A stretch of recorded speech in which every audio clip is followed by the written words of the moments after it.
ಎಲ್ಲರಿಗೂ ನಮಸ್ಕಾರ ರೀ. ನಾವು ಇವತ್ತಿದ್ದೀವಿ ಮಂತ್ರಾಲಯಕ್ಕೆ 9 ಕಿಲೋಮೀಟರ್ ದೂರದಲ್ಲಿದ್ದ ಶ್ರೀರಾಮಲಿಂಗೇಶ್ವರ ಸ್ವಾಮಿ ಮಂದಿರ ಹತ್ರಕ್ಕೆ ಬಂದಿದ್ದೀವಿ. ಇದು ಸ್ಪೆಷಾಲಿಟಿ ಏನು ಅಂದರೆ, ದಿನಾಲಿ ಹೊಲದ ಒಂದು ಮಣ್ಣನ್ನು ಕೆತ್ತುತ್ತಾ ಇದ್ರೆ ಗ್ರಾಮ ಪ್ರಜೆಗಳು ನೋಡಿ ಏನಿದೆ ಅಲ್ಲಿ ಅಂತ ಒಂದು ಆಶ್ಚರ್ಯಕರವಾಗಿ ಮಣ್ಣು ತೆಗೆದು ನೋಡಿದ್ರೆ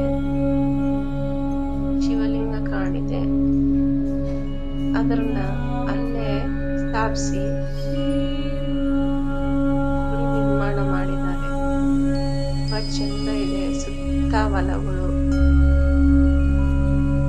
ಇದು ಶಿವಲಿಂಗ ತುಂಬಾ ಚೆನ್ನಾಗಿರುತ್ತೆ.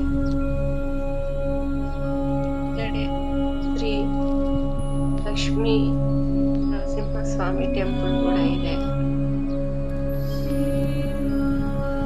ಚೆನ್ನಾಗಿರುತ್ತೆ.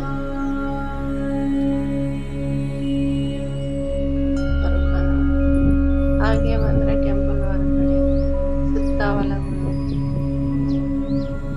ಆಹ್ಲಾದಕರವಾಗಿರುತ್ತೆ.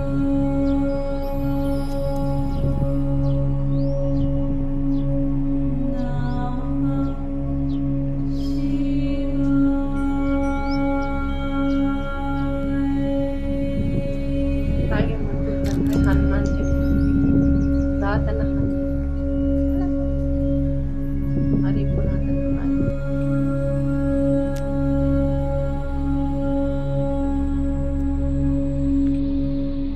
ಇಲ್ಲಿಂದ 4 ಕಿಲೋಮೀಟರ್ ದೂರ ಹೋದ್ರೆ ಅಲ್ಲಿ ಆಂಧ್ರ ಕರ್ನಾಟಕ ಬಾರ್ಡರ್, ಎರಡು ಬಾರ್ಡರ್ಸ್